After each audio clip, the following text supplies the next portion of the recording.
Hi everyone, আজকে চাঁদ রাতে স্পেশাল ব্লগ আপলোড দিতে যাচ্ছি। So hope you all of guys are enjoy this. And ওই দিন ছিল চাঁদ রাত, অ্যান্ড চাঁদ রাতে কী কী করলাম সেই নিয়ে থাকছে আজকে ব্লগ। অ্যান্ড জানি ঈদ চলে গেছে অনেক আগেই, বাট ঈদের আনন্দটা যাতে এখন এক্সিস্ট করে সেই জন্যই আমার ব্লগটা আপলোড দেওয়া ছিল। যেহেতু বাবা আমাদের জন্য একদম পুরান ঢাকা থেকে স্পেশাল ইফতারি পাঠাইছিল, তার সাথে লেক্সাস রুটি অ্যান্ড এই তো স্পেশাল হালিম, যেটা আমার অনেক অনেক পছন্দ।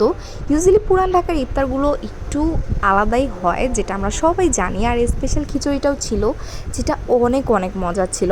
আর এই রুটিটা এত বড় ছিল যেটা আমি একটা পুরোটা খেয়ে শেষ করতে পারি নাই। অ্যান্ড এই রুটিটা কিন্তু উপর দিয়ে বাটার দিয়ে গার্নিশ করা, তার উপর হচ্ছে জিঞ্জার পেস্ট, তার উপরেও ছিল হচ্ছে এই যে একটু ভেজিটেবল দিয়ে গার্নিশ করা ছিল, আর কি ড্রাই ভেজিটেবল ছিল। এনিওয়েজ দেন এই তো পুরান ঢাকার স্পেশাল এই যে কি বলে পিনাট শেক, যেটা আমরা খাইছিলাম ওই দিন, উপর দিয়ে স্যাফরন দিয়ে সার্ভ করা। অ্যান্ড এইটার কিন্তু অনেক হাইভড একটা মানে শেক পুরান ঢাকার, যেটা আব্বু বললো আর কি এটার জন্য নাকি লাইন ধরে ধরে মানুষ টিকিট কেটে কেটে খায়। বাট আব্বুর জন্য এটা একটু আলাদা ছিল, বিকজ আব্বু পুলিশ হওয়াতে তেমন একটা লাইন ধরতে হয়। দেন একদম লাস্ট মোমেন্টের কিছু টুকিটাকি শপিং করতে বের হয়েছিলাম, জাস্ট কিছু স্কিন কেয়ার প্রোডাক্টস আর কিছু জাস্ট নর্মাল আইটেমস এই আর কি। আর তারপর হচ্ছে এই জায়গাটা হচ্ছে মুনস গ্যালারি, আর মুনস গ্যালারিতে যে আমি তো পুরো অবাক হয়ে গেছি, এটা আর আগের বিল্ডিংয়ে ছিল না। আর আমি তো খুঁজতেছিলাম যে মুনস গ্যালারি কোথায় নিয়ে গেল আউটলেটটা, তো তারপর দেখলাম যে পাশের বিল্ডিংয়ে এটা শিফট করছে। গেলাম অ্যান্ড নতুন আউটলেটটা কিন্তু অনেক স্পেশাস, যেটা দেখলাম অ্যান্ড এটা খুবই ভালো লাগছে। দেন আবার চলে গেলাম হচ্ছে রূপমার বাসায়, মেহেদি পরায় দিবে ও বলছিল আগেই, তো চটজলদি চলে গেলাম। অ্যান্ড বান্ধবী যেয়ে দেখি নিজে আগেই মেহেদি দিয়ে বসে আছে, অ্যান্ড আমাকে দেখে তারপর আবার মেহেদি দিয়ে দিল। আর আমার বেস্টি এত ক্লাসিক ডিজাইনের মেহেদি দিতে পারে, ও জাস্ট আমাকে বলতেছিল যে কোন ডিজাইনটা আমি তোকে পরাই দেবো। আমি বলতেছিলাম যে তোর যেটা ভাল লাগে, তোর মন থেকে তুই ডিজাইন দিয়ে দে। তো ও এত সুন্দর একটা ডিজাইন করে দিছে, যেটা একদম বলার বাইরে, আর দেখতেছিনি কত সুন্দর হয়েছে। অ্যান্ড ওদের ডুপ্লেক্স বাসাটা করার পরেই প্রথম আমি ওদের বাসায় আসলাম, অ্যান্ড সি কি সুন্দর হয়েছে ওদের বাসার ইন্টেরিয়রটা, জাস্ট বলার বাইরে।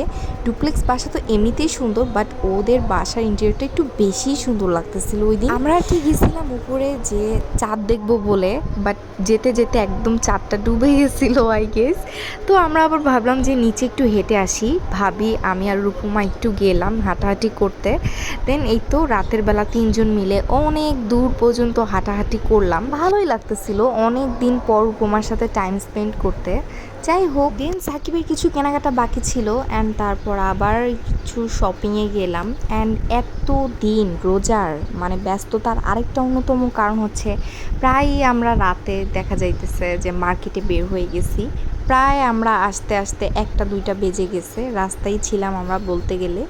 এমন একটা অবস্থা, মার্কেটেও তেমন অনেক অনেক রাশ ছিল। দেখা যাচ্ছে অনেক দিন যে ভিড়ের ঠেলায় বলছি যে আজকে আর শপিং করব না, কালকে আবার আসবো, এমন করতে করতে 30টা রোজার প্রায় 13টা রোজাতেই আমরা বাইরেই কাটাইছি। এমন একটা অবস্থা ছিল। আর এবারে গরমটা না একদমই সহ্য করার মতো ছিল না, এই জন্য ডে লাইটেও বের হতে পারি নাই। দেখা গেছে যতদিন শপিংয়ে বের হয়েছি এই রাতের বেলায় বের হয়েছি। এনিওয়েজ এই টাইমটা ছিল কিন্তু রাত 1টা বাজে, but as you can guys see মানে মনেই হইতেছে না যে রাত 1টা বাজে, একটা কিন্তু পার হয়ে গেছিলো অলমোস্ট। তো তারপর পেট্রোল পাম্পে আসলো তেল নিতে, অ্যান্ড আমরা তো ভাবছি পাবোই না, বিকজ কালকে ঈদ, পরের দিন ঈদ ছিল। যাই হোক, তো তারপর আবার বাসায় চলে যেতেছিলাম এত রাতে, বাট কোনো ডিফারেন্স ছিল না, এত যে রাত হয়েছিল 1টা 22 বাজছিল ততক্ষণে। দেন বাসায় চলে আসলাম অ্যান্ড গরম গরম হালিম খেলাম। Anyways that was my blog for today. Thanks for watching everyone. Allah হাফেজ।